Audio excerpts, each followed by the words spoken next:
बिला किसी ताखीर के नारे तकबीर की सदाओं से हजरत का इस्तकबाल कर ले। नारे तकबीर, अल्लाहु अकबर, दोनों हाथ उठ जाए। नारे तकबीर, अल्लाहु अकबर, नारे रिसालत, या रसूल अल्लाह, गौसुल आजम कॉन्फ्रेंस जिंदाबाद, दारुल उलूम गौसे आजम जिंदाबाद, हजरत अल्लामा मुफ्ती सलमान अजहरी जिंदाबाद, खलीफा हुजूर ताजुश शरिया जिंदाबाद, दुआए हुजूर ताजुश शरिया, जिंदाबाद, नारे तकबीर, अल्लाहु अकबर, नारे रिसालत। या रसूल अल्लाह। सेरा सेरा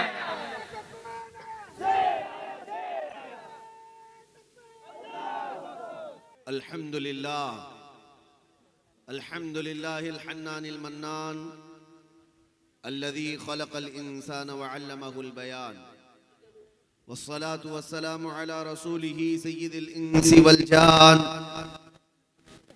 व अला आलिही व अस्हाबिही ज़िल खैरि वल इहसान अम्मा बअद फ़अऊज़ु बिल्लाहि मिनश शैतानिर रजीम बिस्मिल्लाहिर रहमानिर रहीम अन्नबिय्यु औला बिल मुअमिनीन मिन अनफुसिहिम सदक़ल्लाहु मौलानल अज़ीम। बारगाह रिसालत मुआब सल्लल्लाहु तआला अलैहि वसल्लम में दुरूद पाक का हदिया पेश करें। अल्लाहुम्मा सल्लि अला सय्यिदिना व मौलाना मुहम्मद मअदनिल जूदि वल करम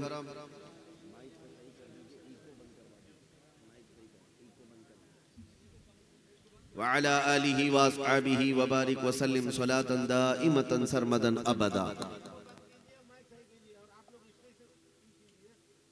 अज़ीज़ान गिरामी वक़ार, इको कम करके आवाज बढ़ाइए,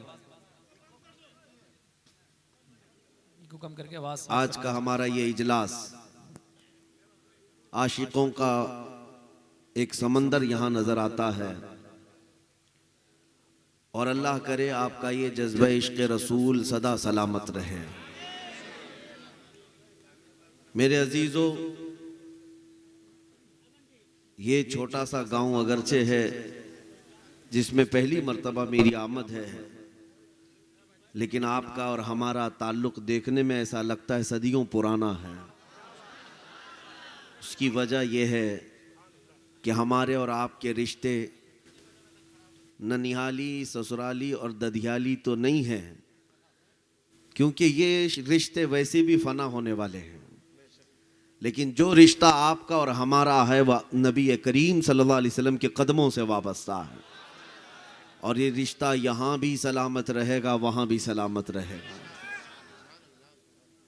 आज आपके सामने मुझे इतनी ताख़ीर से जो लाया गया है, मैं जानता हूँ इसमें अक्सर लोग सुनने नहीं आए हैं, देखने आए हैं।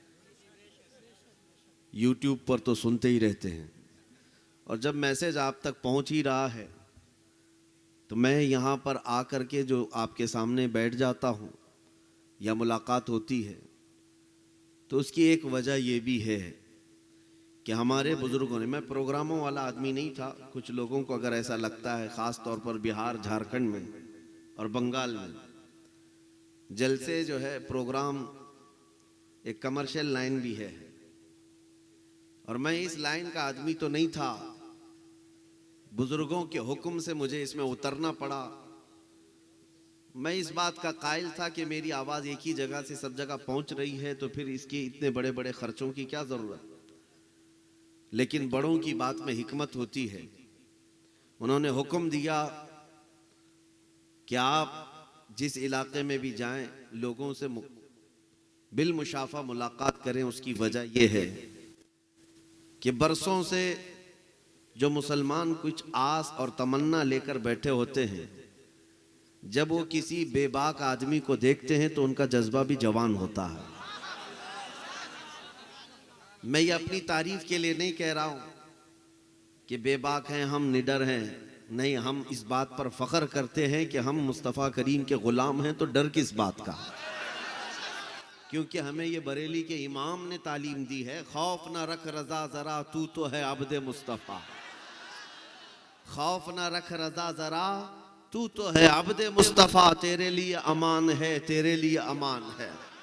और मेरे मुर्शिद ने ये कहा था, मुझे क्या फिक्र हो अख्तर, मेरे यावर हैं वो यावर। बलाओं को जो मेरी खुद गिरफ्तार बला कर दें। जिसके पास ये ताकत है उसे खौफ करने की जरूरत नहीं है। और मैं अब आपके दरमियान उतरता हूं तो यही बात डाल करके जाता हूं कि अब जीना है तो सर उठाकर जीना है। सिर्फ एक मिसाल मैं आपको बता दूं, अल्लाह तबारक व तआला की मदद तुम्हारे साथ भी है, हमारे साथ भी है। कुछ कुत्ते अगर हड्डियां खा लें तो इसका मतलब ये नहीं है कि पूरी जमीन पर उन्होंने फतह कर लिया है। ये आजमाइश का दौर है। मक्का वाले बिलाल हबशी को अंगारों पे सुलाकर ये सोचते थे कि इस्लाम को हम खत्म कर देंगे। उन्हें पता नहीं था कि उनकी औलाद में ही इस्लाम आने वाला है। मेरे अजीजों, इसी हाल में यहाँ के और आग के आसपास के भी बहुत सारे कीड़े मकोड़े यही सोचते हैं, किसी एक मुसलमान को बांधकर मॉब लिंचिंग करके उसकी वीडियो वायरल करेंगे, सब में दहशत पैदा हो जाएगी। यही चीजें आज पकड़ करके किसी को मार करके कई लोगों का कत्ल किया इन्होंने, और ये सोचते हैं इस तरह एक एक को पकड़ करके मारेंगे, कहीं कत्ल करेंगे, ये मुसलमान वैसे ही डर करके दीन छोड़ देंगे। ऐ मुसलमानों, आज तुम्हें ये बताने की जरूरत है इन दरिंदों को कि मार काट करके अगर इस्लाम खत्म होता तो करबला में खत्म हो चुका होता, जहां टुकड़े टुकड़े हो चुके थे वहीं खत्म हो जाता था।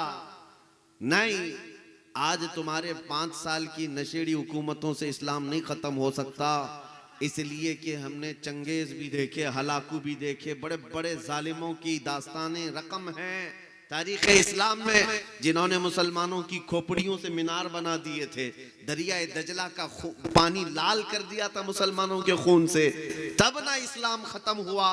अब क्या खत्म होगा? अब आपको एक बात के साथ जीना है। अगर कोई तुम्हें हथियारों से डराए तो उसे यूं कहो कि हमको हथियार ना दिखाओ, 1400 साल से हम करबला सुनते आ रहे हैं।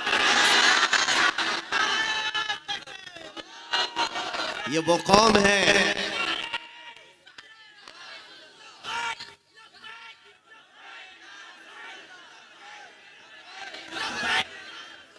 मेरे अजीजों, तवज्जो, मैं आपको बताऊं, जवान तो जवान है। आज 14 सदियों के बाद भी मैं मायूस नहीं और ना ही मैं नाउमीदी की बातें करता हूं। इकबाल ने कहा था कि मैं नाउमीद नहीं हूं इस किश्ते वीरान से, यानी खेती अगरचे वीरान दिख रही है, फसल नहीं दिख रही है, लेकिन इकबाल ने कहा था जरा नम हो तो बड़ी जरखेज है ये मिट्टी, जरा नम हो। इस जमात के मुतालिक आपके सामने एक बात मैं दोहराता हूं। अक्सर जगहों पर मैं ये बात बोलते बोलते इतनी बात हो गई कि मीडिया वाले इसको बहुत सीरियस लेने लग गए। उसकी वजह क्या है? आपको मायूस किया जाता है यकीनन बहुत सारे खुतबा के जरिए से या कई न्यूज़ के जरिए से कि तुम टूटे बिखरे हुए लोग हो, तुम सबसे गरीब लोग हो, तुम्हारा कोई कायद नहीं, तुम्हारे पास सियासत नहीं, तुम्हारे पास हुकूमत नहीं, तुम्हारे ओहदे नहीं है, गवर्नमेंट में डिपार्टमेंट में तुम्हारे चेहरे नहीं है, और बहुत ही बिखरी हुई जमात है कि हर गांव में 10-10 तो इख्तिलाफात की अलग अलग तंजीमें हैं। सच है, हम मानते हैं ये सारी चीजें हमारे साथ हैं। ये 14% कौम पूरे हिंदुस्तान में रह रही है, टूटी बिखरी हुई है, इनका कायद नहीं, इनके पास मालो दौलत नहीं, इनका सियासी शऊर नहीं, ये कहीं पर भी भीड़ में चले जाते हैं, सब अपनी जगह पर। लेकिन मैं ये सोचता हूं, आपको भी बताता हूं, अगर ये कौम, हम और आप इतने ही कमजोर हैं तो फिर 24 घंटे मीडिया हम पर डिस्कस क्यों करती है? कमजोर कौम को तो कोई देखना ही नहीं चाहिए, इससे होना क्या है? लेकिन आपको पता है बहुत सारे न्यूज़ चैनल ऐसे हैं जहां हमारा नाम लिए बगैर उनकी दुकान नहीं चलती। हर बात, हर मुद्दा, हर डिबेट, कभी दाढ़ी होगा, कभी टोपी होगी, कभी बुर्का, कभी नमाज, कभी अजान, कभी मिंबर, कभी मीनार, यही सब तो चल रहा है। तो फिर मैं ये पूछता हूं कि ये कौम इतनी टूटी हुई है, बिखरी हुई है, कमजोर है, पढ़ी लिखी नहीं है, तो क्यों इनके पीछे इतना पड़े हो? इस कौम के पीछे इतना क्यों पड़े हो? इनके बहुत ज्यादा भौंकने से फिर हमें ये एहसास होने लगा। इकबाल ने कहा था, सच कहा था, कुछ बात तो है कि मिटती नहीं हस्ती हमारी, कुछ बात तो है कि मिटती नहीं हस्ती हमारी, सदियों रहा है दुश्मन दौरे जमा हमारा, तौहीद की अमानत सीनों में है हमारे, आसान नहीं मिटाना नामो निशा हमारा, यूनानो मिस्र रोमा सब मिट गए जहां से, बाकी मगर है अब तक नामो निशा हमारा।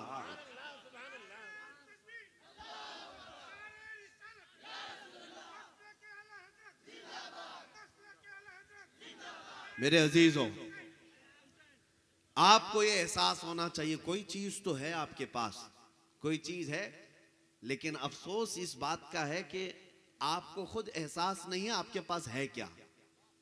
यही एक सबसे बड़े एहसास दिलाने की बात है।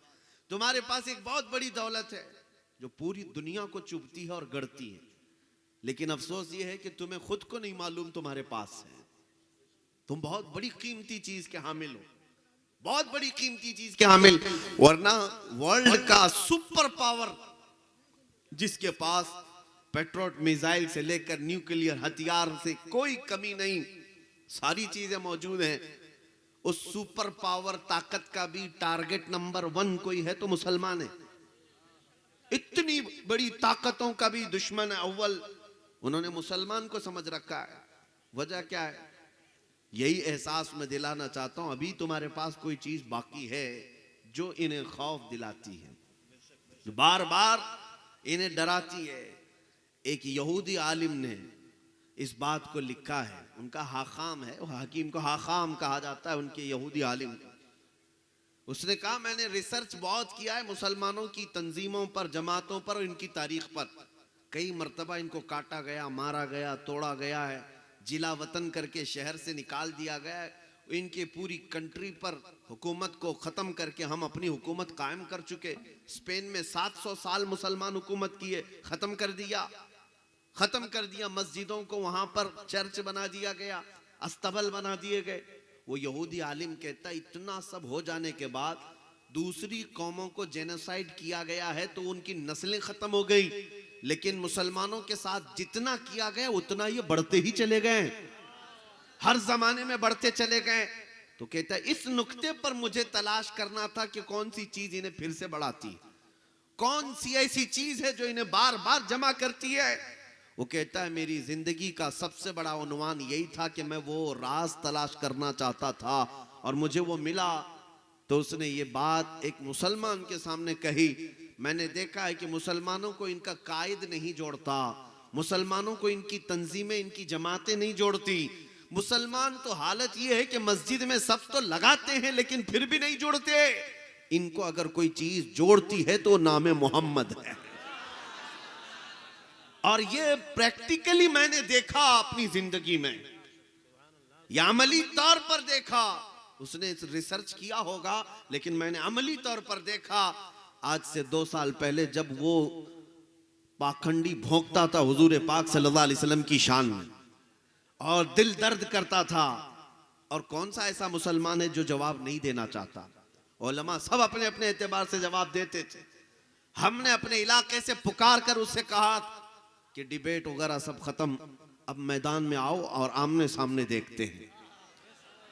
और मुझे यकीन है कि वो क्या, उसकी 7 नस्लें भी नहीं आएंगी, इस मुकाबले के लिए कभी नहीं आएगी।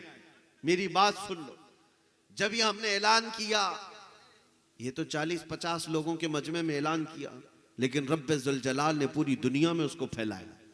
हर जगह हर जवान हर मुसलमान उसको सुनता रहा, और रमजान का महीना, लॉकडाउन का सीजन, दुआएं करते रहे। अब मैं जो बात कहने जा रहा हूं वो ये है, अजमत मुस्तफा पर बात थी। मेरा एक्सपेक्टेशन भी नहीं था कि कौन कौन सुना है और कहां कहां तक गई। 1 महीने के अंदर मेरे पास हिंदुस्तान तो छोड़े, बाकी पूरी दुनिया की कई ऐसे कंट्रीज हैं जिनका नाम भी पता नहीं था। उन मुल्कों से हमारे पास मैसेजेस, उनके लेटर पैड, उनकी तमाम तहरीरें, और हद तो ये है कि हमारी जमात के नहीं, दूसरे मकतब फ़िक्र से ताल्लुक़ रखने वाली जितनी तंजीमें हैं, उनके उलमा ने, उनके सरबराहों ने लेटर में लिख करके हमें यह भेजा कि मौलाना, हमारे जितने भी इख्तिलाफात हैं वो अपनी जगह पर, लेकिन मोहम्मद अरबी सल्लल्लाहु अलैहि वसल्लम की अजमत पर हम सब खड़े हैं आपके पीछे, हम आपके साथ खड़े हैं। हमने कभी किसी को दावत नहीं दी कि मेरे आगे खड़े रहो, पीछे खड़े रहो, लेकिन उस एक महीने रमजान में मुझे एहसास हो गया 1000 जमातें हो जाने दो, लेकिन इस जमात को अभी भी अगर कोई चीज जोड़ सकती है तो वो गुंबद खजरा की छांव है। इसीलिए मेरे अजीजों, इसीलिए सीख जाओ ये बात कि अपने मिंबरों को भी इसके उसके लिए खास ना करो, बात करो तो सिर्फ बादशाह आजम की बात करो। मैं अक्सर ये कहता हूं ना हमारे नाम के नारे लगने चाहिए, ना ही हमारी तारीफें, ये मिंबर है मेरे मुस्तफा का और इज्जत हमें मिली है तो उन्हीं के कदमों से मिली है। आप कोशिश तो करके देखो, कसरत से सिर्फ और सिर्फ नाम मुस्तफा का जिक्र होने लगे, इख्तिलाफात वैसे ही खत्म हो जाएंगे, आपके अंदर के इख्तिलाफात खत्म होंगे, क्योंकि वो नाम में इतना असर है कि अल्लाह तबारक व तआला बरसों चलने वाली जंगों को मदीने तैयबा में खत्म फरमाया और उनको आपसी मोहब्बत पैदा फरमाया। आज हमारे दरमियान भी ये चीज आ सकती है। सब पीर मोहतरम है जो सलासिल हक्का से वाबस्ता हैं, मैं जितने सिलसिले हैं, जितने मशरब हैं, जितनी तरीक़त की राहें हैं, उनकी ताज़ीम करता हूँ, एहतराम करता हूँ, लेकिन सबको ये चाहिए कि आज कसरत से अगर किसी का जिक्र करें तो मेरे मुस्तफ़ा का करें और इस कौम के दिल में अपनी नहीं अपने आका की मोहब्बत डालें।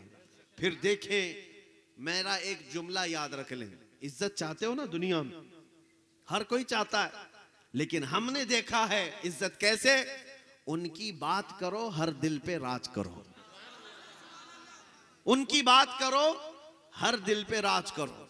ये जो कुछ भी मिला है, मौलाना ने जो कह रहे थे कि लोग बहुत सारे एतराज करते हैं, हक बजानी में एतराज करने में, अगर मेरे मुतालिक कहते हैं कि इन्होंने क्या किया, एक ही बार ऐलान किया, सच बात कहते हैं, वैसे भी मैंने कोई काम नहीं किया, लेकिन एक बात है, ये जो कुछ भी इज्जत मिली है, लोग पलकें बिछाते हैं, फूल बरसाते हैं और हमारे लिए इंतजार करते हैं, तो वो इसलिए नहीं कि मैं किसी नेता आदमी का या फिर किसी पार्टी का प्रवक्ता हूं, नहीं, सबको पता है ये जो हमें इज्जत देते हैं, या जो लोग हमारे एहतराम में खड़े होते हैं, ये इसलिए नहीं है कि कोई सियासी नेता है, वो इसलिए है कि या रसूल अल्लाह ये नाज ये अंदाज हमारे नहीं होते, झोली में अगर टुकड़े तुम्हारे नहीं होते, जब तक के मदीने से इशारे नहीं होते, रोशन मेरी किस्मत के सितारे नहीं होते, जब तक बिके न थे तो कोई पूछता न था, या रसूल अल्लाह तुमने खरीद कर हमें अनमोल कर दिया।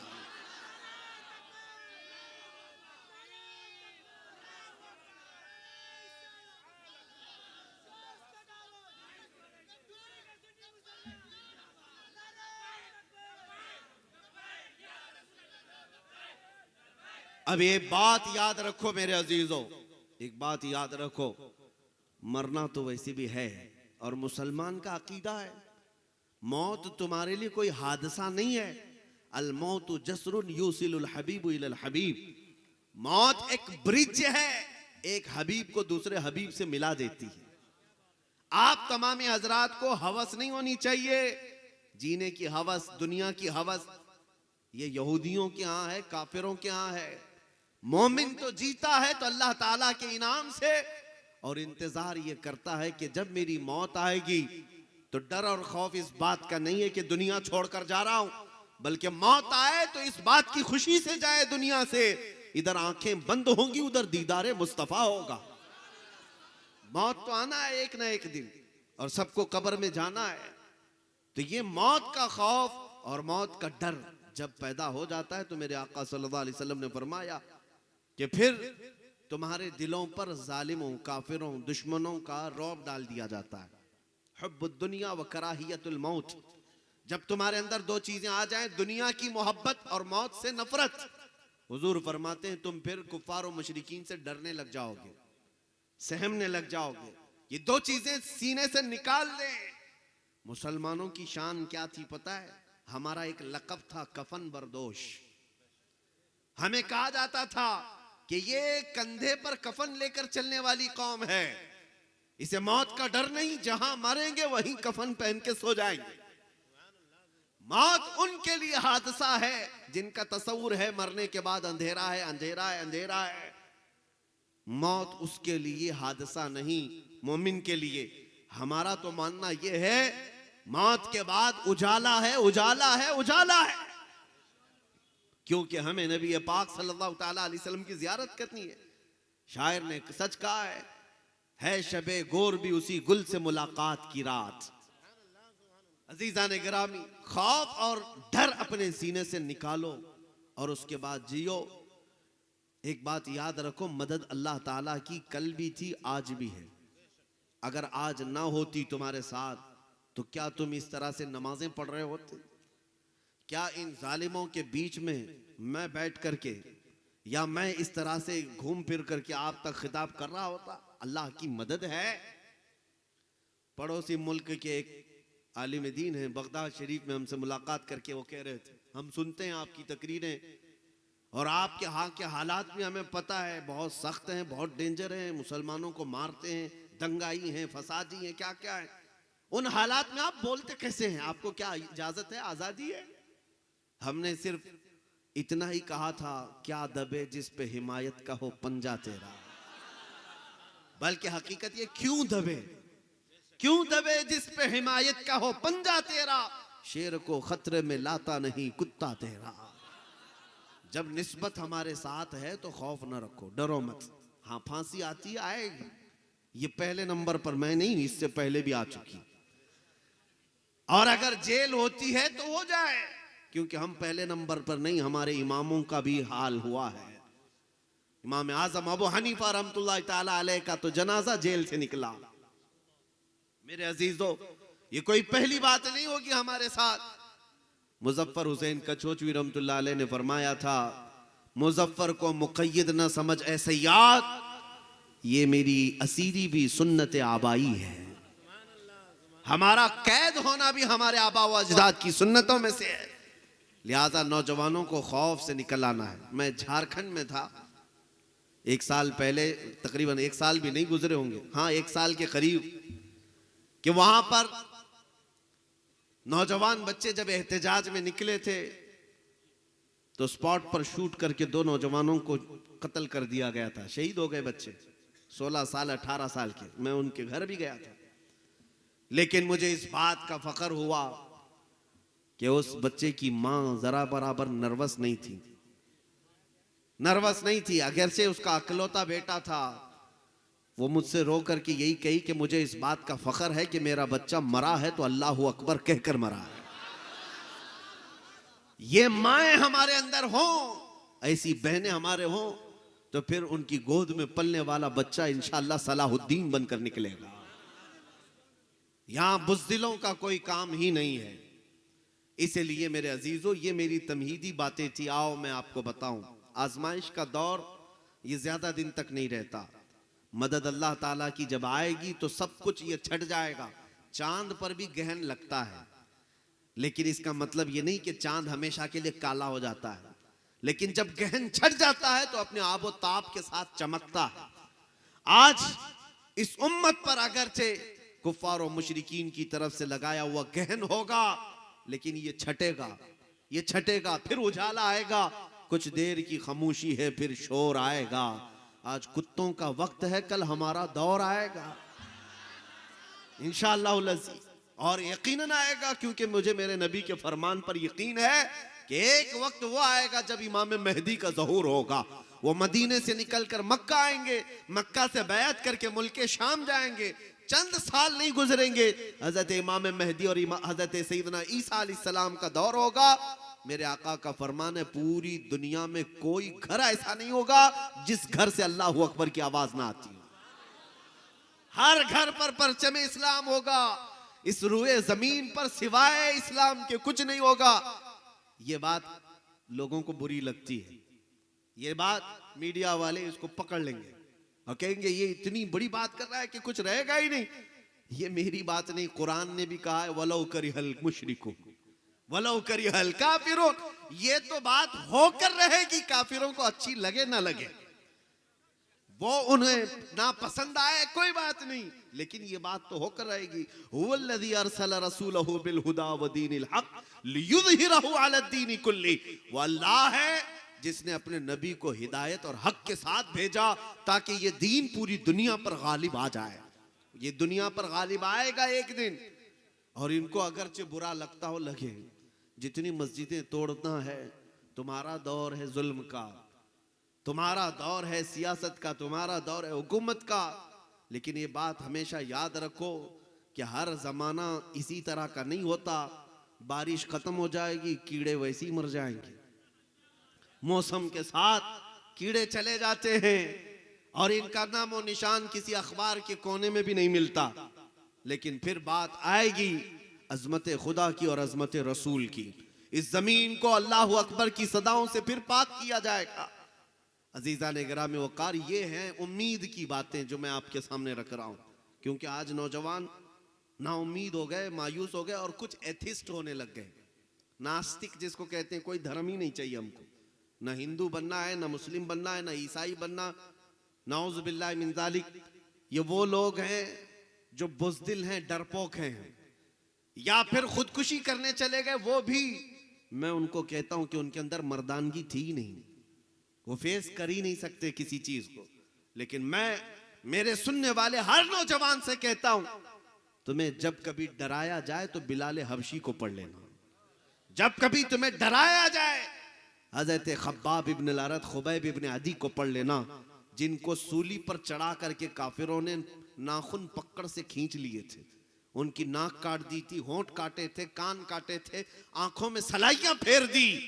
और उस वक्त एक काफिर ने कहा था, जैद बिन दसना को जब फांसी पर चढ़ाया जा रहा था, कहा था क्या ही अच्छा होता तेरी जगह मोहम्मद होते और तू सो रहा होता। उस वक्त वो सहाबी रसूल जिनके जिस्म को काट दिया गया है, खून में लथपथ था जिस्म, पुकार कर कहते हैं, जालिमो खबरदार, तुम कहते हो यहां मोहम्मद होते और मैं सो रहा होता, अभी मेरे जिस्म के 1000 टुकड़े कर लो, ये मुझे बर्दाश्त है। मेरे नबी के तलवों में कांटा भी चुभ जाए, ये मुझे गवारा नहीं है। जो जान मांगो तो जान दे दे, जो माल मांगो तो माल दे दे, मगर ये हमसे कभी ना होगा नबी का जाहो जलाल दे दे।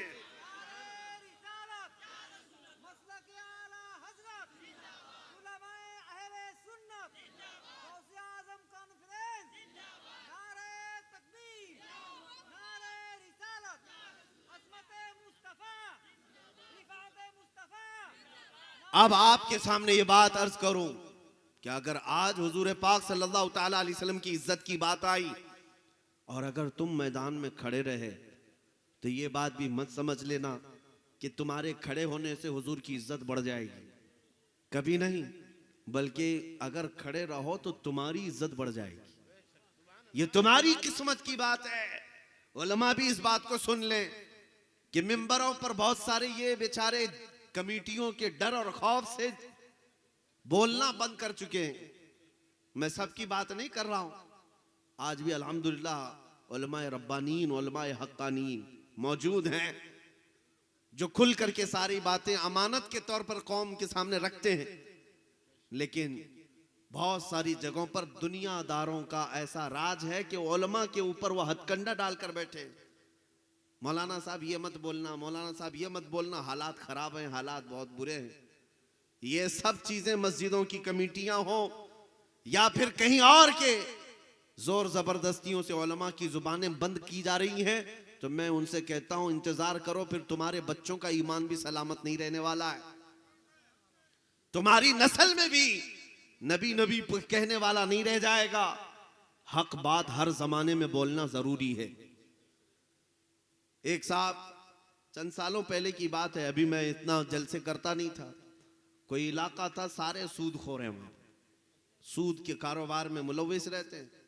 हमें प्रोग्राम के लिए बुलाए, तारीख तो लिए, सदर साहब जो बैठे हुए हैं और भी दूसरे लोग हैं, जलसे से पहले हमसे कहा कि हजरत आपकी तकरीरें सब माशाल्लाह सुनते हैं, बहुत खूब सुनते हैं, लेकिन सूद पे मत बोलिए, फाइनेंस पे, बड्डी पे मत बोलिए कि ये सब बहुत पुराने धंधे हैं, इनके कारोबार हैं। हमने कहा आज तो पूरा टॉपिक ही इस पर होगा, हम बोलेंगे इसी बात पर। अगर हमसे ये बात कही जा रही है क्योंकि फिर किसी मौलवी से यह कहना तो वो मौलवी मुबल्लिग नहीं है, वो समझौता करने वाला आदमी है, वो आलिम नहीं है।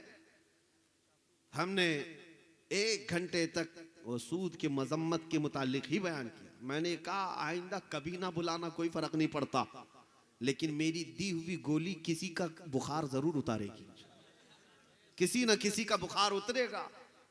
अजीजा ने गिरामी वकार, मैं आपसे भी कहता हूं हालात को देखकर इस तरह से बुज़दिल मत बन जाना। आज लोग ये कहते हैं बहुत किल्लत में है, हम माइनॉरिटी में हैं, छोटी तादाद है, हम क्या कर सकते हैं। ये जुमला अगर मुसलमान कहता है तो ताज्जुब की बात है, हम बदर के मैदान से तो माइनॉरिटी में ही चल रहे हैं, बदर के मैदान से भी हम तो अकलियत में ही है।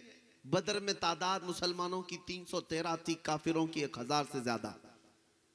उहद के मैदान में 700 सहाबा हैं और कुफार 3000 हैं। और सबसे बड़ी माइनॉरिटी देखना है करबला के मैदान में, एक तरफ 82 लोग, अलग अलग रिवायात है, और मुकाबिल में 22,000।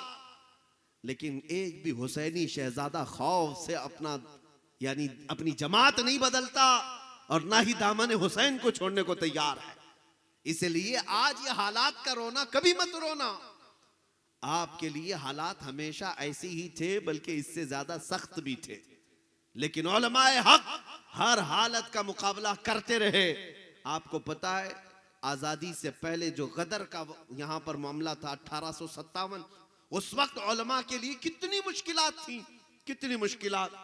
अल्लामा फजल हक खैराबादी रहमतुल्लाह अलैह का जमाना, किफायत अली काफी, जिनको गिरफ्तार करने के लिए, एक आलिम को गिरफ्तार करने के लिए 3000 अंग्रेज आए थे, 3000 अंग्रेज आए थे। और उन्होंने ये साबित कर दिखाया शेर शेर होता है, कुत्ते कुत्ते होते। मोहम्मद अरबी का एक शेर गिरफ्तार करने के लिए 3000 लोग आए। और गिरफ्तार करके जब किफायत अली काफी रहमतुल्लाह अलैह को लाया और अपने दारुल हुकूमत में कैद करके एक आलिम को रखा, 7 दिन तक या 8 दिन तक उनके जिस्म पर गरम स्त्री फेरते थे। प्रेस जो है गरम करके स्त्री को फेरते थे जिस्म पर, चमड़ी जल जाती थी रात के वक्त। और फिर उनसे कहते कि तुम्हारे दिए हुए फतवे, तुम्हारी बोली हुई बातें वापस ले लो, हमारा दौर है, हमारी हुकूमत है, हम आपको ओहदा दे देंगे, कोई मनसब दे देंगे। लेकिन किफायत अली काफी रहमतुल्लाह अलैह यही फरमाते, तुम बहुत हल्का सौदा करना चाहते हो, हल्का सौदा, मुझ जैसे को तुम इतनी छोटी लालच में खरीद रहे हो। वो क्या बिके जो बाजार मुस्तफा में पहले बिका हुआ। 7 दिन तक जब चमड़ी पर स्त्री फेरी जाती और किफायत अली काफी नहीं मानते थे तो उनके जिस्म पर रात को फिर नमक छिड़कते थे, जली हुई चमड़ी पर अंग्रेज नमक छिड़कते थे। तो क्या उस किफायत अली काफी रहमतुल्लाह अलैह के इस तकलीफ के बाद अंग्रेजों ने इस धरती से इस्लाम को साफ कर दिया? 8 दिन के बाद उन लोगों ने चौराहे पर लाकर किफायत अली काफी को फांसी पर चढ़ाया। और उस वक्त जब वो एक आलिम रब्बानी को फांसी पर चढ़ा रहे थे, पूछा गया तुम्हारी आखिरी कोई ख्वाहिश है? किफायत अली काफी ने कहा था, हाँ मेरी एक ही ख्वाहिश है, एक बार मरने से पहले नाते मुस्तफा पढ़ लूं। और पढ़ करके सुनाया लोगों को, कोई गुल बाकी रहेगा न चमन रह जाएगा, पर रसूलुल्लाह का दीन हसन रह जाएगा। सब फना हो जाएंगे काफी वो, लेकिन हश्र तक नाम हजरत का जुबानों पर चलन रह जाएगा। फांसी पर चढ़ाया अंग्रेजों ने और उनकी वफात के बाद 8 दिन तक जश्न भी मनाया कि हमने एक मौलाना को खत्म कर दिया है। एक मौलवी जिसके लोग गर्विदा थे, बहुत सारे लोग उनकी जुबान पर लब्बैक कहते थे, सब एक मौलवी के खत्म होते ही दुनिया खत्म हो जाएगी। मगर इन पागल कीड़ों को पता क्या है मेरे मौला का निजाम क्या है। एक किफायत अली काफी को ये मुरादाबाद में फांसी पर चढ़ा रहे थे और उन्हीं के चंद दिनों के बाद उसी मुरादाबाद के पड़ोस शहर में बरेली में मौला इमाम अहमद रजा को पैदा कर रहा है। एक चिराग बुझाओगे मौला 100 चिराग रोशन करेगा। और फिर इमाम अहमद रजा तशरीफ लाए और जब जवानी का आलम हुआ तो दुनिया ने देखा है किफायत अली काफी अपनी जिंदगी में इश्क रसूल भरते थे, लोगों को बुलाते थे, लेकिन इमाम अहमद रजा का कलम जब चला, अल्लाहू अकबर, सिर्फ बरेली की सरजमीन पर नहीं, हिंदुस्तान की सरजमीन को ही नहीं, पूरी कायनात के जहां जहां लोग उर्दूदां तबका है उन सब के सीनों को इश्क मुस्तफा से भर दिया। और फिर हर चप्पे चप्पे से आवाज आने लगी, डाल दी कल्ब में अजमत मुस्तफा, सैयदी आला हजरत पे लाखों सलाम। आज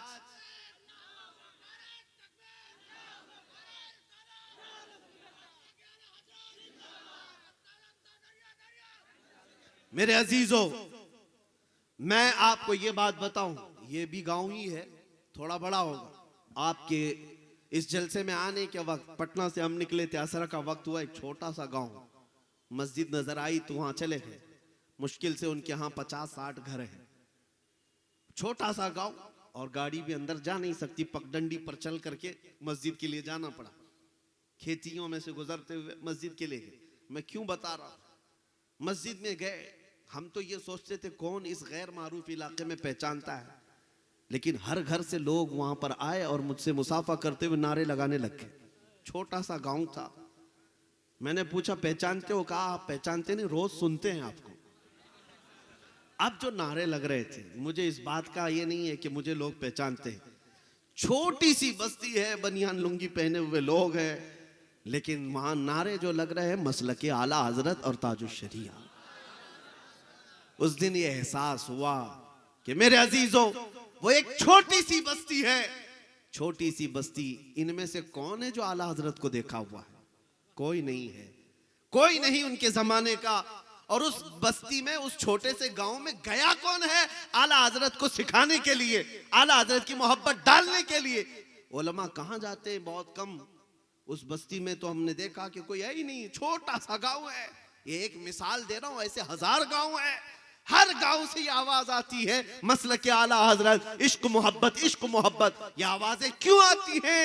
जानते हो, यही मेरा जुमला याद रख लो, उनकी बात करो, हर दिल पे राज करो।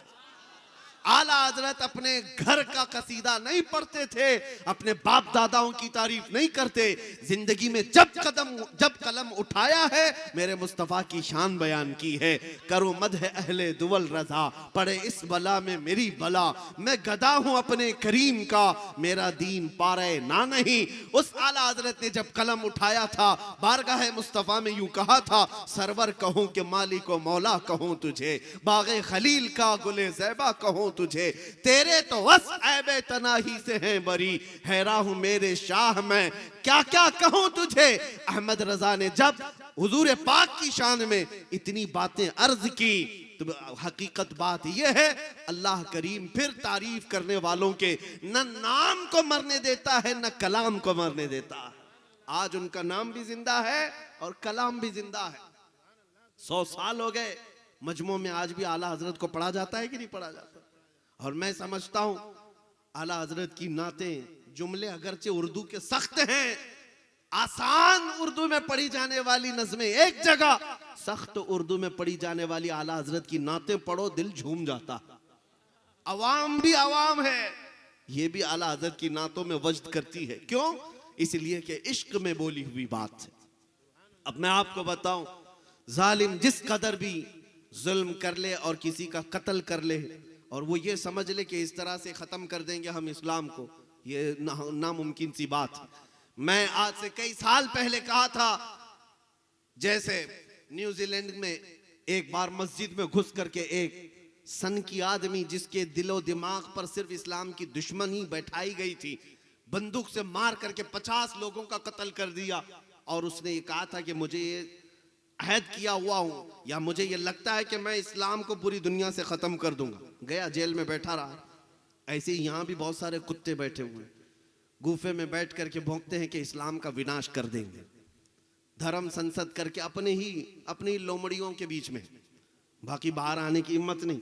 इस्लाम का विनाश कर देंगे, खत्म कर देंगे, इस धरती से मिटा देंगे।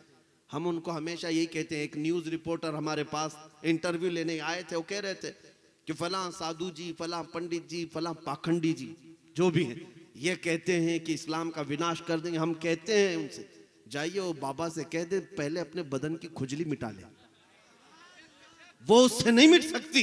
इस्लाम तो बहुत अजीम बात है। समंदर का पानी ना नापा जा सकता है ना खत्म किया जा सकता है। समंदर तो समंदर है, आसमान को तुम नीचे ला सकते हो, जमीन को ऊपर कर सकते हो, लेकिन इस इस्लाम को कभी नहीं मिटा सकते। ये अल्लाह रब्बुल इज्जत के हिफ्ज़ व अमान में है, ये दीन अल्लाह रब्बुल इज्जत के हिफ्ज़ व अमान में है। अब मैं आपसे यही कह रहा हूं, जो दीन तुम्हारा महफूज है, जो तुम्हारा कुरान महफूज है, बस बात इतनी है कि तुम पूरे मुसलमान बन जाओ, तुम हुजूर पाक सल्लल्लाहु तआला अलैहि वसल्लम के वफादार बन जाओ।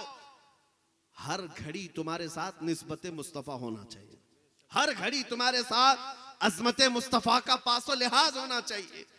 इसलिए मेरे अजीजों, जब तक तुम्हारे अंदर ये इनकलाब नहीं आए, एक मिसाल देकर के मैं आपको बताता हूं।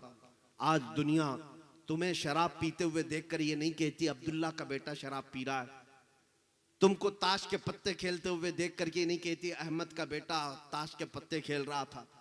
ये तो बातें हो गई। दुनिया ये कहती है मोहम्मद अरबी का गुलाम शराब पी रहा है, मोहम्मद अरबी का गुलाम ताश के पत्ते खेलता है।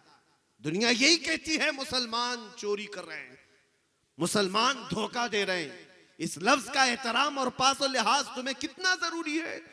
तुम्हारे अखलाक सबसे बुलंद होने चाहिए। तुम इस धरती पर, इस जमीन पर खैर उम्मत बनाए गए हो, सबसे बेहतरीन उम्मत बनाए गए हो। तुम अगर दिन भर गाने सुनते हुए नाचते हुए गुजारोगे तो तुम्हारे दिलों में निफाक ही तो पैदा होगा। मुहद्दिसीन फरमाते हैं जो कसरत से गाने सुनता है वो मुनाफिकत की तरफ जाता है, उसके दिल में कुफ्र आने लगता है। और एक रिवायत ये है जो कसरत से गाने सुनता है वो जिना की तरफ जाता है। ये बेहयाइयां और बदकारियां यूं ही नहीं आती। मैं आपको क्यों कह रहा हूं ये गाने वगैरह सुनना छोड़ दो, तुम्हारे दिलों के अंदर सिर्फ निफाक और डर पैदा होता रहेगा। तुमको अगर सुनना है तो अजमत इस्लाम के तराने सुनो, मेरे मुस्तफा की नाते सुनो। दिल में ईमान रोशन होता है, दिल के अंदर मजबूती आती है और तुम इस तरह बुज़दिली की जिंदगी नहीं गुजारोगे, तुम जमे हुए पहाड़ों की तरह बन जाओगे। आज पास और लिहाज करना भी छोड़ दिया है मुसलमानों ने, जिसकी वजह से लोग तुम्हें तख्ते मश्क बनाए हुए हैं। इनको पता है ये हैं करोड़ों की तादाद में, लेकिन इनकी तरफ से अब जवाब नहीं आएगा। इसीलिए देखो जिसको चाहे जंगल राज में शूट करके मार दिया जाता है। क्यों ऐसे हालात पैदा हो गए, क्यों इतनी हिम्मतें बढ़ गई? उसकी वजह यही है कि गुलाम मुस्तफा की बात तो ये थी कि इनको छेड़ना तो दूर की बात, इनके किसी बच्चे को भी कोई हाथ नहीं लगाता था। उनको पता था कि ये मोहम्मद अरबी के शेर है, ये निकलेंगे अपने हाथ से तो लोगों का जीना हराम कर रखेंगे। दुनिया खौफ रखती थी, लेकिन तुम्हें तोड़ दिया गया है, फोड़ दिया गया है। चाहे जितने भी हालात बुरे हों, लेकिन मैं एक बात आपके सामने फिर से कह रहा हूं, तुम्हारे साथ सब कुछ हो गया हो, जुल्म हो गया हो, सब कुछ खो गया हो, सब कुछ छिन गया हो, लेकिन सीने में मोहब्बत मुस्तफा का सौदा कभी मत करना। ये एक दौलत अपने साथ रखो, अपने बच्चों को भी इतना पिलाओ कि बच्चों से, औरतों से भी मैं कहूंगा, माओं से भी, कि बच्चों को दूध पिलाओ तो ये कह करके नहीं कि बेटा तू बड़ा होगा मुझे ये कमा कर देगा, वो कमा कर देगा। माएं बचपन में बच्चों को ये तरबियत दें कि बेटा मैंने तुझे अजमत मुस्तफा के लिए पाला है, और फिर देखना कि वो तुम्हारी भी कितनी अजमत का एहतराम करता है। जिसको तुमने अल्लाह उसके रसूल की मोहब्बत में पाला हो, वो तुम्हारी अजमत और एहतराम का भी पासो लिहाज रखता है। एक बात मैं बता देता हूं, उहद के मैदान में जब 70 सहाबा शहीद हो गए थे, एक जवान सहाबी की मां है रोती हुई आई, मैदान में आई, बारगाह मुस्तफा में इजाजत लेती है, या रसूल अल्लाह सुना है मेरा जवान बेटा शहीद हो गया, अगर आप हुक्म फरमाए इजाजत दें तो मैं अपने बेटे की लाश देखूंगी। हुजूर की इजाजत है तो लाश देखूंगी। हुजूर ने फरमाया जाओ देखो अपना बेटा है तुम्हारा। तवज्जो से सुनना मेरे अजीजों, मदीने वालों का ईमान क्या था। वो खातून आई, लाशों में से अपने एक बेटे की लाश निकाली, जवान कड़ियल जवान बेटा 25 साल के करीब का, देखती है खून में लथपथ है। उसके बाद जिस्म पर हाथ फेरती है, पलटती है, उसका जुब्बा उठाती है शहीद का, पीठ पर हाथ फेर फेर करके देखती है और उसके बाद सज्जे में गिर जाती है, शुक्र अदा करती है। ऐ मौला तेरा शुक्र है मेरे लाल को तूने तेरे हबीब की खिदमत में कबूल किया, अपने रसूल की खिदमत में तूने कबूल किया। जो करीब में खड़े थे साहबा पूछने लगे, खातून ए माई जान ये क्या कर रही हो, इस शहीद के साथ तुम क्या कर रही हो? तवज्जो, कौन ऐसी माँ होगी, कौन लाएगा ऐसी माँ को? वो कहती है मेरा बेटा शहीद हो गया मुझे पता है, लेकिन मैं इसको एक वसीयत की थी जब ये मेरे घर से निकल रहा था, मैंने इसको एक वसीयत करी थी। क्या वसीयत? वो खातून कहती है मैंने इससे कहा था बेटा मैंने आज के दिन के लिए तुझे दूध पिलाया था कि जब मेरे मुस्तफा पर कोई बात आए तो तू घर में ना बैठा रहे, निकल जा और मेरे आका सल्लल्लाहु अलैहि वसल्लम के दिफा के लिए अपनी जान भी कुर्बान करनी हो कर लेना।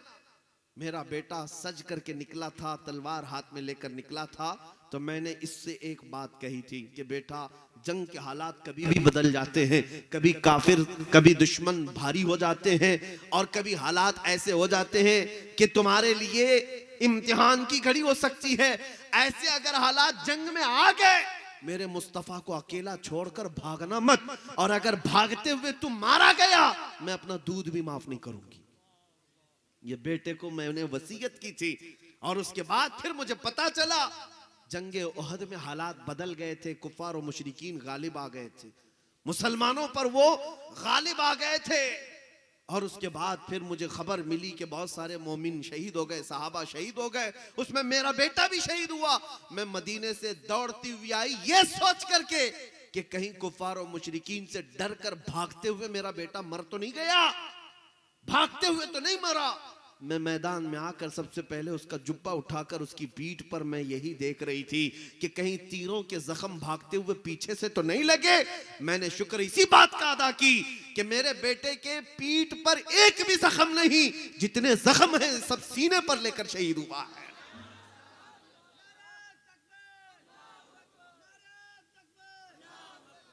ये है अजमत मुस्तफा पर निछावर होने वाला जज्बा था। वो माएँ बच्चों की ऐसी तरबियत करती थी, तभी तो अल्लाह रब्बुल इज्जत ने उन्हें वह मकाम अता किया कि ये सहाबा जवानी के आलम में जिस तरफ रुख करते आंधियों का रुख मोड़ दिया जाता था, समंदरों को चीर करके रास्ता दे दिया जाता था। क्यों? उन्होंने अपना सब कुछ फिदा किया मेरे आका की बारगाह में। ऐ नौजवानों, आज जरूरत इस बात की है, अभी मैं आपसे सवाल करता हूं, आप सब यकीनन जवाब देंगे। मेरे नबी पाक की इज्जत और हुर्मत के लिए, मेरे आका के नामूस के लिए, मेरे आका के कदमों की हिफाजत के लिए अगर जरूरत पड़ी तो हम में से हर कोई क्या अपनी गर्दन देने को तैयार है? लब्बैक या रसूल अल्लाह। मैं हाथ नहीं उठवाता, आपके हाथ बेइख्तियार उठते हैं, मैं हाथ उठवाने का आदी नहीं, लेकिन मैं आपसे कह रहा हूं हर जवान का ये जज्बा है मेरी जान निछावर हो तो मेरे मुस्तफा के कदमों में हो, हर एक का जज्बा है। तो जब इतना जज्बा, ये जान बहुत बाद की बात है, गर्दन बहुत दूर की बात है, मैं तुम्हें उसी रसूल का वास्ता देकर पूछता हूं, तुम अपनी जान देने को तैयार हो तो कुछ गुनाहों को उस नबी के नाम पर छोड़ने को क्यों नहीं तैयार हो सकते? क्या कुछ बुराइयां हम नहीं छोड़ सकते उस नबी के नाम पर? हमारे मुआशरे से नशा को खत्म करेंगे हम इंशाअल्लाह। कोई जवान ऐसा नजर ना आए जो भटका हुआ हो और मेरे आका सल्लल्लाहु अलैहि वसल्लम की जमात से निकला हुआ नजर आए।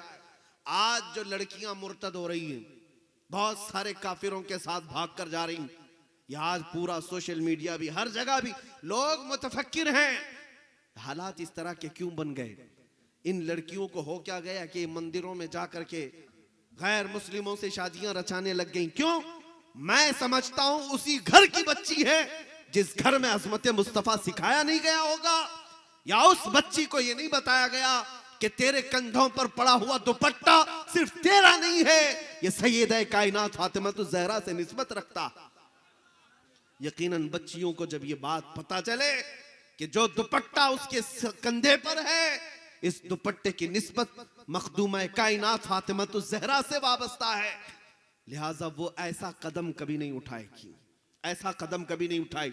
लेकिन जो बच्चियां बहक गईं, भटक गईं, शैतानी वसवसों के शिकार हो गईं, आज उनका अंजाम क्या हुआ वो भी हमारे सामने है। ये कुत्ते और दरिंदे जो अपनी बिरादरी से अलावा दूसरी बिरादरी में शादी करने को तैयार नहीं होते, छूत छात का मामला रखते हैं, वो कब किसी मुसलमान औरत को अपनी बहू बना सकते? नहीं हो सकता। ये सब का सब पाखंड खेल है। मुसलमान औरतों को इस्तेमाल करना और अपनी हवस का निशाना बना करके इनके टुकड़े करके फेंक देना, ताकि फिर इनकी कौम भी ना एक्सेप्ट ना करे और ना ही इधर की रहे ना उधर की रहे। एक दो नहीं, कई लड़कियां ऐसी हैं जिनका बायोडाटा हमारे पास मौजूद है। लेकर के गए इनको भगा कर, और उसके बाद इधर अपनी कौम को तो ये लात मार कर गई थी लड़की, और वहां जाने के बाद उसको कुकुम भी लगाया गया, पूजा भी करवाई गई, सब कुछ करवाया गया, धर्म भी बदला गया। लेकिन चंद दिनों के बाद जब भूख मिट गई हवस परस की, तो फिर मारना शुरू किया, पीटना शुरू किया। तो अब लड़की बात करे तो किससे करे? सारे दरवाजे तो बंद करके आई थी, पुकारे तो किसको पुकारे मदद के लिए? ना अपने घर आ सकती है, ना अपनी कौम को बुला सकती है। कुछ तो घुट घुट करके मरने लग गई और खुदकुशियां करने लग गई, और कुछ तो ऐसी हैं जो आज भी तरस रही है इस बात के लिए कि हम जाएं तो कहां जाएं। मैं आप आज से 1.5 साल पहले की बात बता रहा हूं। दुबई से एक लड़की वापस आई, दिल्ली में रहने वाली। उसका ये मैसेज मैं आपको बताऊं। कहा कि हम इसी तरह घर छोड़ करके गए थे, गैर मुस्लिम उसकी मोहब्बत में, कॉलेज की ट्यूशन की मोहब्बतें थी, निकल पड़ी, और उसके बाद हमें ले जाया गया। शादी के नाम पर गई तो थी, लेकिन दुबई घूमने जाकर वहां तो हमें बेच दिया गया था तवाइफ के अड्डे पर। और वो लड़की कहती है, मैं वहां जाने के बाद मुझे पता चला मैं अकेली नहीं, इस तरह की 50 लड़कियां और हैं वहां पर जो जिनके माँ बाप मुसलमान हैं, और उन्हें ला करके तवाइफ के अड्डे पर बेचा गया है। चंद महीने घुमा फिरा करके उनको उनके जिस्मों का धंधा करने के लिए लगा दिया गया। मैं बच्चियों से कहता हूं, संभाल करके रखो, तुम्हारे लिए अल्लाह ने जन्नत बनाई है। वो दिन कितना अजीम होगा जब हमारी बेटियां कयामत के दिन फातिमतुज ज़हरा के साथ चादर ओढ़े जन्नत में जा रही होंगी। वो दिन कितना अजीम होगा। महशर में एक फरिश्ता निदा देगा, गज़्ज़ू अबसारकुम फ़इन्न फ़ातिमत बिन्त मुहम्मदिन तमुर्रु इलल जन्ना। ऐ महशर में मौजूद लोगों, अपनी आंखें नीची कर लो, इसलिए कि मोहम्मद रसूलुल्लाह की बेटी फातिमा 70,000 औरतों के साथ जन्नत में जा रही है। उनके जाने का अंदाज भी कयामत के दिन वो होगा कि महशर के मैदान में भी उन औरतों की तरफ किसी को निगाह उठाने की इजाजत नहीं। मैं आज रिक्वेस्ट करता हूं अपनी बच्चियों से, तुम इस निस्बत का पास और लिहाज रखो। मैं एक मिसाल के जरिए से समझाता हूं, अपनी गुफ्तगू को समेटता हूं। मेरा अमामा है, बहुत सारे लोग मिलने को बेचैन रहते हैं, मुसाफा करते हैं। मैंने किसी को उठाकर अपना अमामा दे दिया, ये मेरा अमामा शरीफ, आप पहन लो। मैंने आपको पहनाया तो खुशी होगी कि नहीं होगी? खुशी होगी। अब पहन करके आप घूम रहे हैं, आप फख्र भी कर रहे हैं कि हजरत ने हमें अमामा दे दिया, मौलाना साहब ने हमको अमामा पहना दिया, ले करके पहन करके घूमते रहे। मैं आपसे पूछता हूं, क्या ये सर पर जब तक आपके अमामा है, बाजार में गुजरते हुए कभी किसी शराब की दुकान पर खड़े हो जाओगे? शर्म से डूब मरोगे, सोचोगे ये अमामा इतना बड़ा है, लोग क्या कहेंगे कि तेरे सर पर क्या है और तू खड़ा कहां है? क्या तुम्हारे हाथ में ताश के पत्ते आएंगे या अमामा शरीफ पहन करके? क्या किसी अजनबी औरत के साथ तुम बाजार में खड़े होकर गप्पे लगाओगे किसी लड़की के साथ? कहेंगे नहीं, लोग लिबास देखकर क्या कहेंगे, इतना अमामा है, इतना बुलंद सर पर, और एक लड़की के साथ ये बेतुके अंदाज में नजर आ रहा है। पास और लिहाज रखोगे कि नहीं रखोगे अमामे का? अरे मेरे अजीजों, मेरा अमामा तो अपनी जगह, अपनी टोपी का भी तुम ख्याल रखते हो। जब टोपी सर पर होती है तो ऐसे वैसे काम नहीं करते। मैं आपसे ये पूछता हूं, जब मैं तो एक हकीर आदमी, मैं एक छोटा आदमी, मेरा अमामा अगर तुम्हारे सर पर आ जाए, तुम गलत काम करने से डरते हो, तो फिर सोचो जो सीने में तुम्हारे मोहब्बत मुस्तफा है, जो निस्बत मुस्तफा है, उसका कितना पासो लिहाज होना चाहिए। जब कभी बाजार से गुजरो, कुछ तुम्हारे साथ हो या ना हो, टोपी दाढ़ी, इतना ख्याल रखो मेरे साथ अजमत मुस्तफा है, मेरे साथ निस्बत मुस्तफा है। दुनिया क्या कहेगी कि मोहम्मद अरबी का गुलाम भटका हुआ है, ये जुए में है, ये शराब में है, ये नशे में है। बदलो अपनी जिंदगी को। इसीलिए कहता हूं आज के हालात यूं ही खाक हो जाएंगे बगैर तुम बदल गए। उठो, जगह जगह के थक चुके हैं तुम्हें ये हंगामे, नशाते लज्जते ख्वाबे गिराम बदल डालो। गलत रवि से मनाजिल का बहुत बढ़ता है, मुसाफिरो रविशे कारवां बदल डालो। अगर तुम नहीं बदले आज तो तुम्हारी नस्लें तुम पर लानत करेंगी, तुम्हारी नस्लें तुम पर थूकेंगी। आज बदलने का वक्त है। मैं नौजवानों से ही कहता हूं, जितनी तेज आवाज में तुम्हारे जज्बे के साथ तुम नारा लगाते हो हुजूर के नाम पर, इतनी ही तेजी के साथ आप अपने मुआशरे को बदलने की कोशिश करो। तुम्हारी मस्जिदें तुम्हारी नमाजों से भर जाएंगे इंशाअल्लाह। नमाजों की पाबंदी करेंगे इंशाअल्लाह। रात भर जलसा करके फजर में गायब हो जाना जलसे का वसूल नहीं। वो फजर की 2 रकात दुनिया की सारी दौलत से ज्यादा अजमत वाली है। मेरे आका का फरमान है, 2 रकात सुन्नत के बारे में, फर्ज तो फर्ज है, सारी दुनिया से बेहतर है 2 रकात फजर की सुन्नत। और अगर तुम खर्राटे लेते हुए सोते रह गए तो इसीलिए मैं कहता हूं मेरे अजीजों, तुम अपने हाथों अपने पैरों को कुल्हाड़ी मारते हो, बाकी सारी चीजें तुम्हारे पास मौजूद हैं। अल्हम्दुलिल्लाह, मुझे डराने की जरूरत नहीं है। फख्र मैं करता हूं कि सब कुछ खत्म होने के बाद भी अभी चिंगारी मेरे मुस्तफ़ा के मोहब्बत की सीनों में मौजूद है। मैं अगर कहता हूं अशहदु अन्ना मुहम्मद रसूलुल्लाह सल्लल्लाहु ताला अलैहि वसल्लम, आपके यहाँ भी रिवाज है अंगूठे चूमने का? चूमा ना अपने अंगूठे? क्या मैंने ऑर्डर दिया था चूमो? लेकिन मैं इधर हुजूर का नाम लेता हूं, आपके अंगूठे खुद लबों तक जाते हैं। क्यों? किसने कहा आपको? यहां से ऐलान हुआ? नहीं, खुद से तुम्हारे अंगूठे उठ जाते हैं। जब नबी का नाम ले तो बोसा दे देते। ये इस बात की अलामत है कि तुम्हारे सीने में अभी मोहब्बत मुस्तफा जगमगा रही है। ये तुम्हारे हाथों की हरकत बताती है अभी है मौजूद। वरना हुजूर के नाम पर इतना क्यों तड़पते, इतना क्यों मचलते? तुम्हारे पास अभी दौलत है, सब कुछ खत्म नहीं हुई। और अगर सब खत्म हो गई होती तो आला हजरत यूं नहीं कहते आंख से काजल साफ चुरा ले, यहाँ वो चोर बला के हैं, तेरी गठरी ताकी है और तूने नींद निकाली है। आला हजरत ने यही फरमाया था, आंखों से काजल चुराने वाले चोर हैं यहाँ पर। कौन है वो? कौन है? पॉकेट मार तो नजर आए, घर पर डाका डालने वाले, गाड़ियां चुराने वाले चोर तो है, लेकिन काजल चुराने वाले चोर कौन है? कभी सुना आपने? काजल चुराने वाले चोर कौन है? आला हज़रत ने जो फरमाया, मोमिन की आंखों का काजल इश्क मुस्तफा होता है। इश्क मुस्तफा ये चुरा लिया जाए तो तुम्हारी आंखों को कुछ नजर भी नहीं आएगा, तुम अंधे हो जाओगे। इसीलिए आला हज़रत फरमाते तुम्हारे पास काजल है और चोर तुम्हारी गठरी ताक रहा है कि इश्क मुस्तफा इसके सीने से खत्म करो, और तू नींद निकाला हुआ है। सूना जंगल रात अंधेरी छाई बदली काली है, सोने वालों जागते रहियो चोरों की रखवाली है। शहद दिखाए जहर पिलाए, ये दुनिया यही है। शहद दिखाए जहर पिलाए, कातिल डायन शोहर कुछ, इस मुर्दार पे क्या ललचाए, दुनिया देखी भाली है। आओ एक बात की तरफ मैं लेकर के आपको गुफ्तगू खत्म करता हूं। आपसे मैं पूछता हूं, वो जो न थे तो क्या?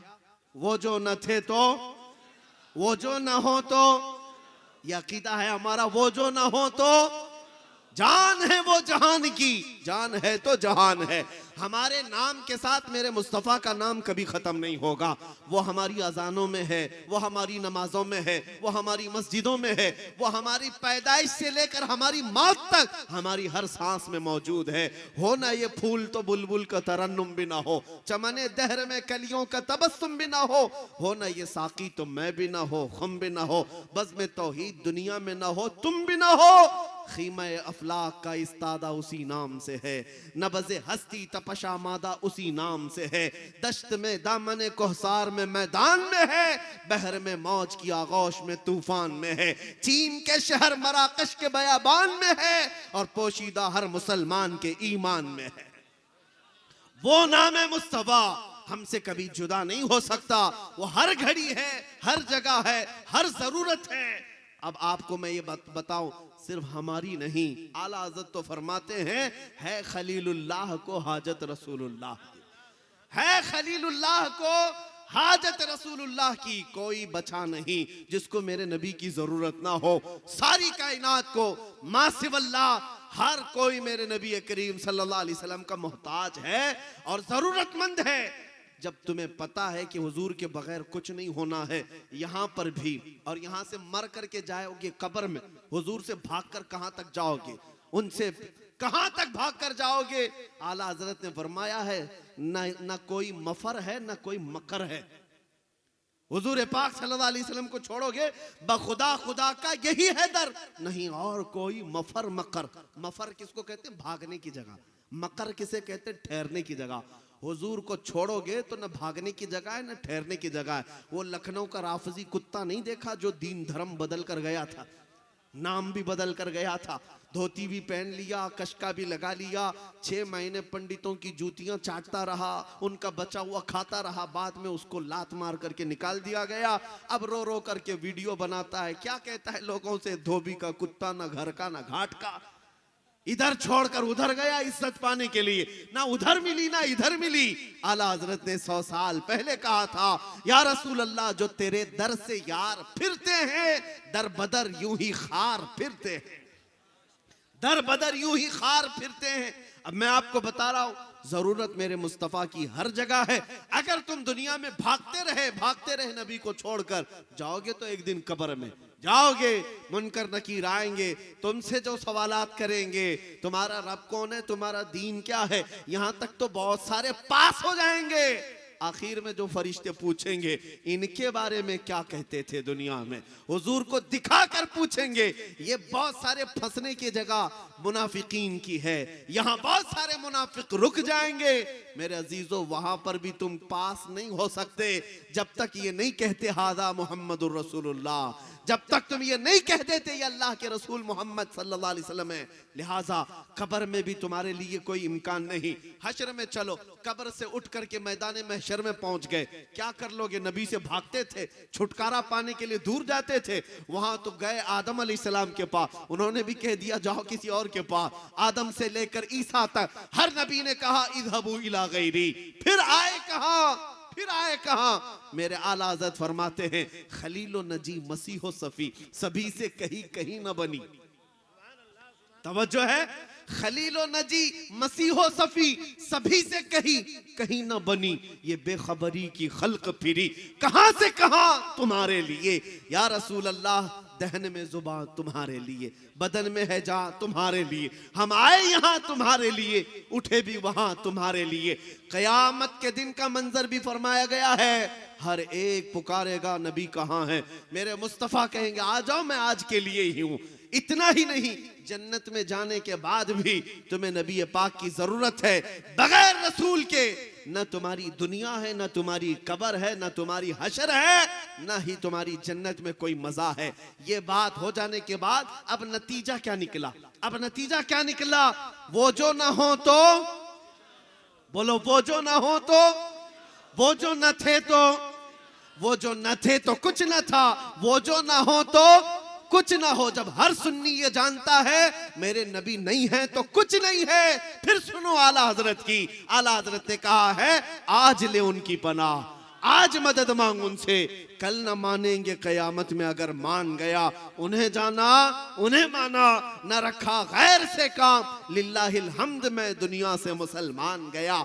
मेरी तकरीर का खुलासा ये एक ही बात में है। मेरी पूरी तकरीर, मेरी पूरी गुफ्तगू का लुब्बे लुबाब हासिल कलाम 2 जुमलों में सुनना है। इतनी लंबी तकरीर का तो निचोड़ सिर्फ इतना है कि मोहम्मद से वफा तूने तो हम तेरे हैं। ये जहां चीज है क्या, लाहो कलम तेरे हैं। उठो आशिकों, कुव्वते इश्क से हर पस्त को बाला कर दो, दहर में नामे मोहम्मद से उजाला कर दो। वाखिरु दावाना अनिल हम्दुलिल्लाहि रब्बिल आलमीन।